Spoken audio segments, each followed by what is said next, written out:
नमस्कार दोस्तों, आपके अपने चैनल अपना देश में आप सभी का हार्दिक स्वागत है।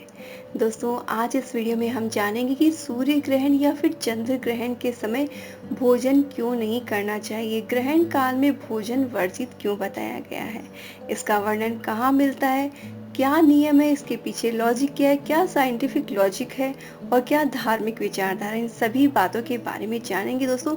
इन्फॉर्मेशन अगर आपको अच्छी लगे तो कमेंट में जरूर से लिखिए ओम नमो भगवती वासुदेवाय।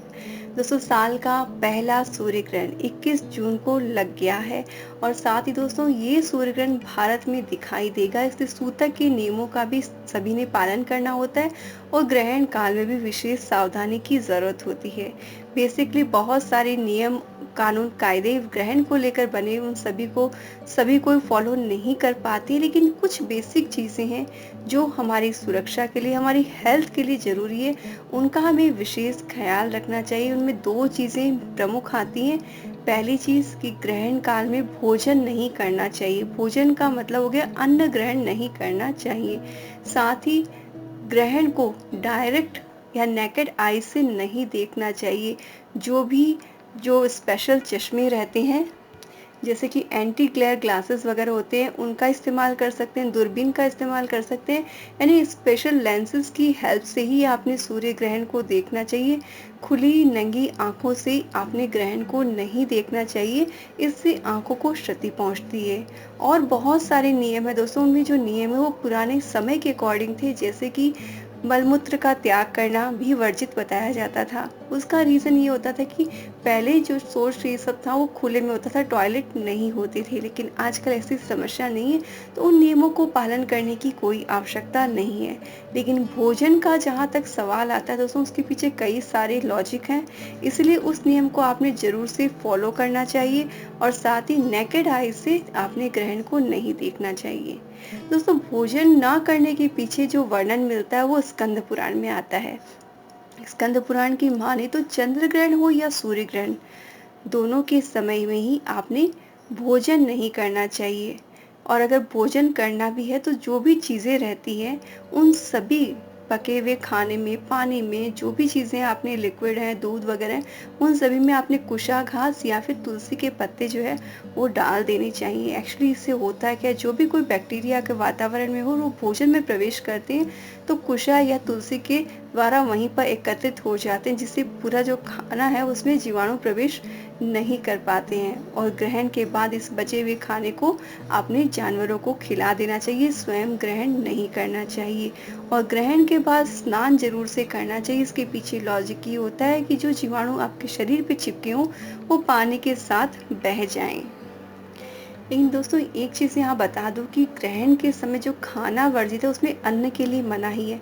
इसका मतलब ये नहीं कि आप जल ग्रहण नहीं कर सकते या फ्रूट्स नहीं खा सकते। जिस तरह से हम व्रत में खाना खाते हैं, फ्रूट्स वगैरह खाते हैं, तो वो सब चीज़ें जो है आप खा सकते हैं।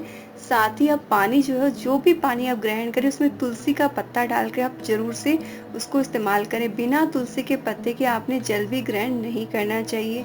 और ग्रहण का जो मध्यकाल होता है उस समय आपने किसी भी चीज का सेवन नहीं करना चाहिए, क्योंकि उस समय वातावरण में बहुत ज्यादा बैक्टीरियाज रहते हैं जो भोजन या पानी के साथ हमारे शरीर में प्रवेश कर सकते हैं, इसलिए आपने इन चीजों को अवॉइड करना चाहिए। दोस्तों, जैसे सूर्य ग्रहण की को भी कुछ खाने की मनाही होती है, लेकिन बुजुर्ग हुए, जो घर में बुजुर्ग लोग हों, घर में छोटे बच्चे हों, गर्भवती महिलाएं हो या कोई ऐसा इंसान जिसे कोई ऐसी शारीरिक तकलीफ हो जिसमें उसके लिए खाना या दवाई लेना जरूरी है, तो उन पे सूतक और ग्रहण के नियम लागू नहीं होते हैं।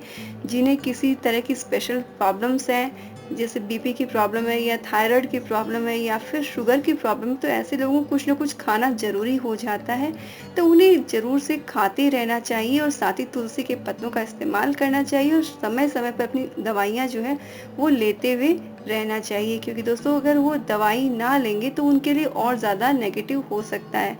तो उन पे ग्रहण के और सूतक के किसी भी नियम को पालन करने की कोई आवश्यकता नहीं होती है।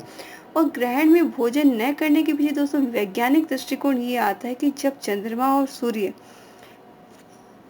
सूर्य और पृथ्वी के बीच आ जाता है तब सूर्य ग्रहण लगता है, यानी कि जब सूर्य और पृथ्वी के बीच चंद्रमा उपस्थित हो तब ग्रहण लगता है। और खगोलविदों और वैज्ञानिकों का कहना है कि ग्रहण के दौरान कुछ विकिरण वातावरण में मिलकर पृथ्वी पर पहुंचती है और ये विकिरण मनुष्य की सेहत के लिए बहुत ज़्यादा हानिकारक होती है। इसीलिए भोजन में बैक्टीरिया बहुत जल्दी पनपने लगते हैं। इसलिए ग्रहण के दौरान भोजन करने से शरीर को कई तरह की बीमारियों का सामना करना पड़ सकता है और इसीलिए ग्रहण के दौरान कुछ भी खाना जो है वो वर्जित माना गया है।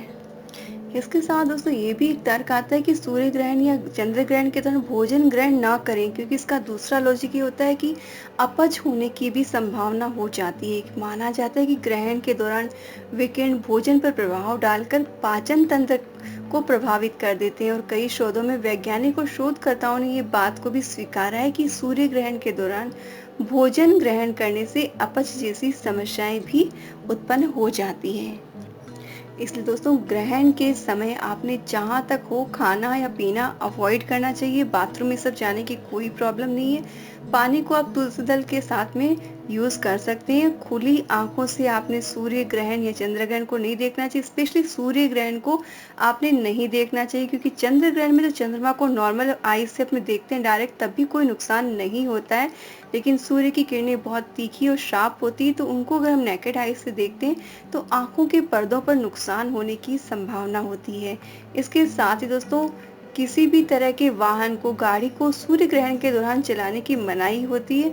अगर आप चलाएं तो बहुत ही सावधानी के साथ चलाएं, अदरवाइज सूर्य ग्रहण के समय घर से बाहर जाना आपने अवॉइड करना चाहिए। और दोस्तों जब ग्रहण समाप्त हो जाए तो एक दो काम जो आपने जरूर से कर लेनी है। सबसे पहली चीज़ तो है कि ग्रहण के बाद में आपने पूरे घर में गंगा जल का छिड़काव जरूर से करना चाहिए। साथ ही किसी पवित्र नदी का, समुद्र का, गंगा नदी का जल सबसे बढ़िया, नहीं तो किसी भी पवित्र नदी का आप जल डालकर फिर ही स्नान आपने करना चाहिए। और साथ ही दोस्तों इस दिन आपने ग्रहण के बाद दान जो है वो अवश्य ही करना चाहिए। और दोस्तों दान करने के लिए अपने पितरों को याद करते हुए उनके निमित्त आपने दान जो है वो अवश्य करना चाहिए। अपने घर के सभी सदस्यों के ऊपर से अनाज को वार करके आपने दान करना चाहिए। साथ ही जो भी पका हुआ भोजन है, जो भी बचा हुआ रहे भोजन ग्रहण के समय के पहले का, उसे ग्रहण के बाद में आपने सारे खाने को आपने जो है हटा देना चाहिए। इसलिए कोशिश करें कि ग्रहण के पहले आप बहुत ज़्यादा खाना ना बनाएं ताकि खाना वेस्ट ना हो। और इसके साथ ही दोस्तों ग्रहण के बाद में आपने 2 कपूर लेनी है। 2 कपूर के ऊपर 2 लौंग रख लें और फिर कपूर जला दें। इससे और फिर उसे पूरे घर में आप उसका जो धुआं है वो सब जगह फैला दें। इससे क्या होता है, अगर कोई भी वातावरण में कोई भी तरह का कोई बैक्टीरिया हो तो वो नष्ट हो जाता है और घर का वातावरण जो है बहुत ही सात्विक हो जाता है।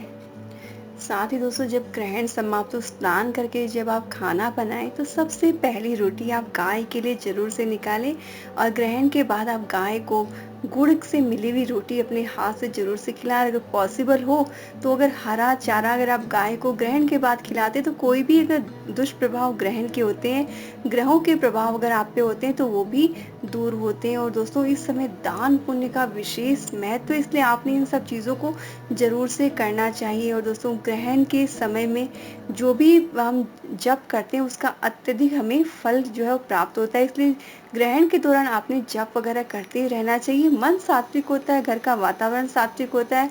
घर का वातावरण सात्विक बना है, इसलिए आपस में वाद विवाद ना करें, लड़ाई झगड़ा ना हो, इस चीज़ का आपने विशेष ख्याल रखना है। घर का वातावरण सात्विक हो, इसके पीछे सबसे जरूरी है कि आप मौन रहें, मौन व्रत करें और इस समय सिर्फ और सिर्फ जाप करें। और ख़ास तौर पर गर्भवती महिलाओं को इस समय सिर्फ इतना ख्याल रखना है कि उन्हें नॉर्मल रूटीन की जैसी लाइफ जीनी है, बस घर से बाहर नहीं जाना है। ग्रहण के नाम पर बेवजह का मानसिक तनाव उन्हें नहीं लेना चाहिए, क्योंकि उन्हें कई तरह की हिदायतें दी जाती जिससे कहीं ना कहीं मन में एक डर बैठ जाता है। ऐसे दोस्तों बेवजह का टेंशन ना दें, एक सिंपल जैसे डेली की लाइफ होती वैसे ही जिए। और बस इतना है कि ग्रहण का जो मध्यकाल रहे उस समय सिर्फ और सिर्फ मंत्र जाप करें। सूर्य जो संतान गोपाला मंत्र है उसका जाप करना बहुत ही अत्यधिक फलदायी होता है ग्रहण के दौरान।